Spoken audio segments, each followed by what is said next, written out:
Oh, look, here he is. I'm doing this interview and I have to sign this contract. He was like, don't sign anything.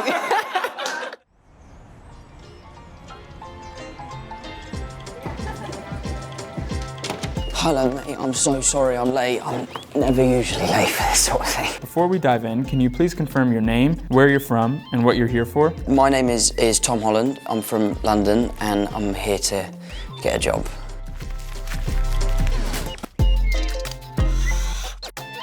Well, this is your office for the day. I'm just gonna, my office. I just like to make notes just because, you know, if I get the job, I can back reference this and we can, you know, I can just hit the ground running. It's just a good thing to do, I think. Absolutely. Why don't we get things started? In the crowded room and beyond, you've been pretty steeped in New York City. Yep. The history, the culture, the environment. As a New York-based company, we have to ask, what's your ideal day in the city? I would say my ideal day in the greatest city in the world, which is why I want this job, is to stroll through Central Park and eat a bagel with all the toppings and, you know, I'm walking here, you know? It's New York, it's the Nets, right?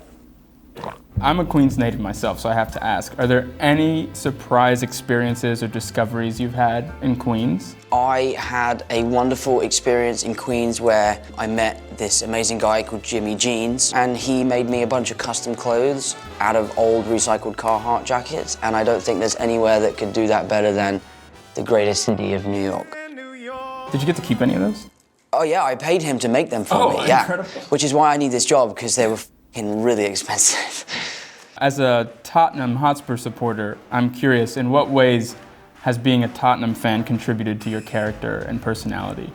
I think being a Tottenham fan is somewhat like being in the crowded room. It has taught me resilience. You know, Tottenham have never won anything and supporting them is incredibly difficult. And, you know, it's no secret that my show has been so horribly reviewed, but I'm here today to promote the show and I'm still here.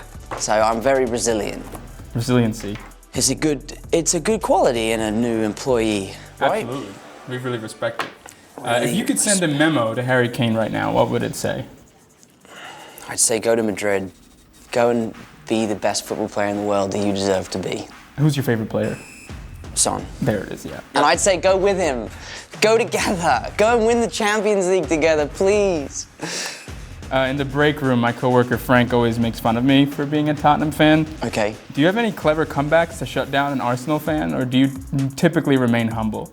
There isn't really that much to be humble about when it comes to being a Tottenham fan. We reached the Champions League final once. We lost. And I think a ridiculous call. Sissoko's handball was a tough call. Arsenal did incredibly this season. That said, I'm so happy they didn't win. But we'll have to see what happens next season. My brother Sam and Paddy are a big Arsenal fan, so it was very enjoyable to see the highs and lows of their season. You yourself are actually quite the athlete. You have notable skills in acrobatics, parkour, and dancing. I'm curious, what are your 3 go-to dance moves that you always showcase on the dance floor? My 3 dance moves. I like a 2-step, something nice and casual. I'm pretty simple when it comes to dancing out in public. I'm very aware that wherever I go dancing, there are 100 cameras catching you at any given moment. If I'm feeling really ambitious and I have a hoodie up and I'm hidden in the dark, you know, I might hit a little robot here and there. Oh, wow. Pop a lock if I'm feeling confident. And I think the key to dancing, especially in public, is to have fun. Dancing is an infectious sport, and I think if you can convince people that you're having fun, then you'll make them have fun. And you can do that with the simplest of moves. So a 2-step is pretty effective, I think. Let's take a quick snack break before we get into the resume. Okay, thank you. Some Jaffa Cakes.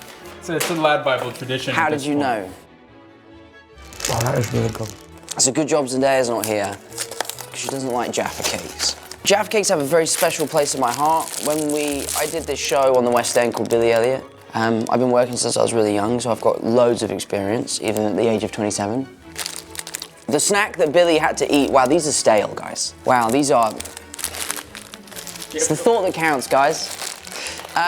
Yeah, Billy used to eat these on stage, and we used to have competitions with the other Billies on, like, how many can you eat before the directors get upset with you. You've also been on record about English food being better than American. I'm curious if you still hold that opinion. What would you classify as American food? Let's just talk about that. I immediately think about barbecues, so hamburgers. Okay, hamburger is German, from Hamburg. What else would you consider American food? French fries.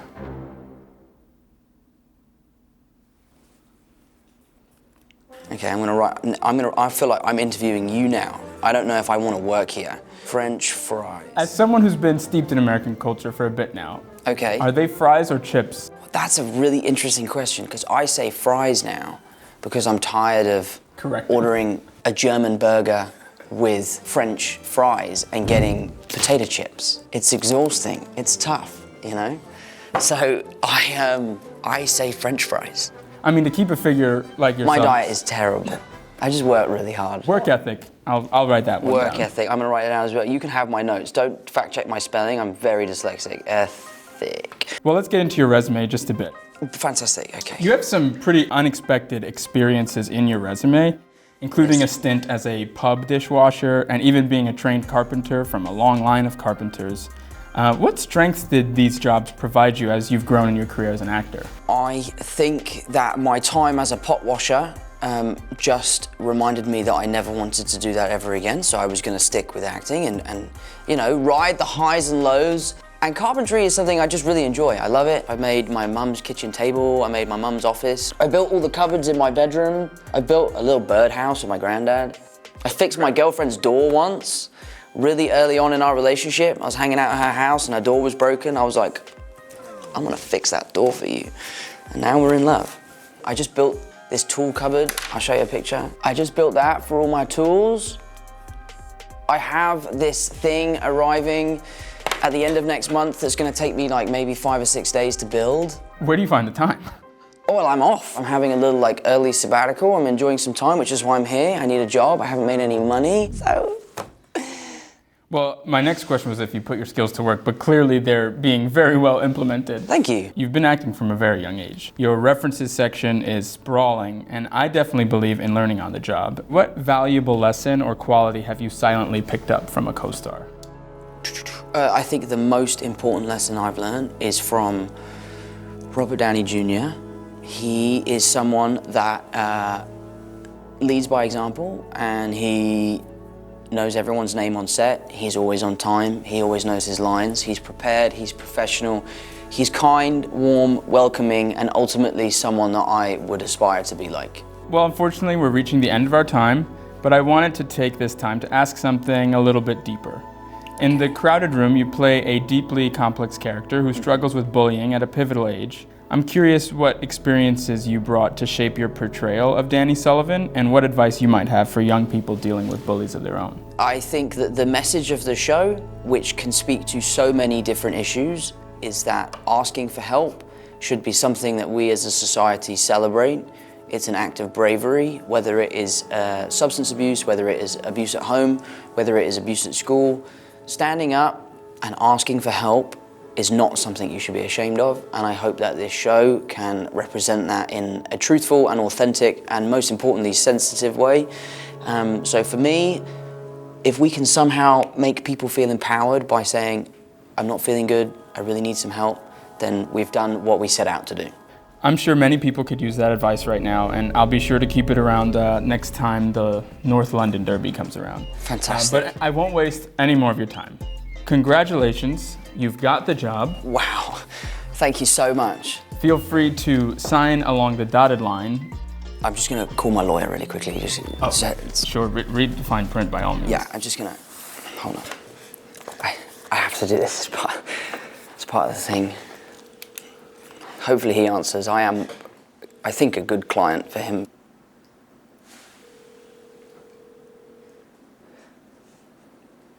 He normally answers, like. Your call has been forwarded to an automated voice messaging system. I guess I'll call him later. I think this is probably fine to sign, right? Okay. Okay. Well, is there anything else I should know before we go? I would like to take the time to plug The Crowded Room. It's a TV show that I did here in New York. I'm incredibly proud of it. I think it carries a really important message, and I think ultimately it's going to be educational and entertaining. And I really appreciate you taking the time to talk to me today. You as well. My people will connect with your people about all of that. Yeah, he always answers the phone. He's probably like talking to Tom Hanks or something, like a proper big movie Does star. he only rep Toms? I'm not sure. I don't even know if he represents Tom Hanks. I don't.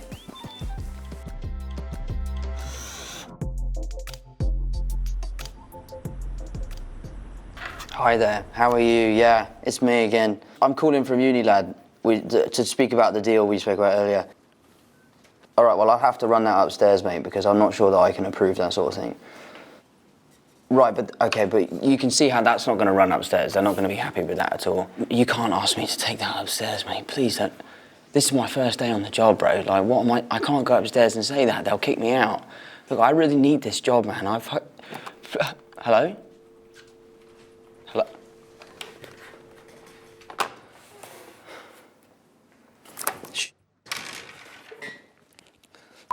Oh, look, here he is. I'm doing this interview and I have to sign this contract, but I was joking. I was going to call you, and then it was even funnier because you didn't answer.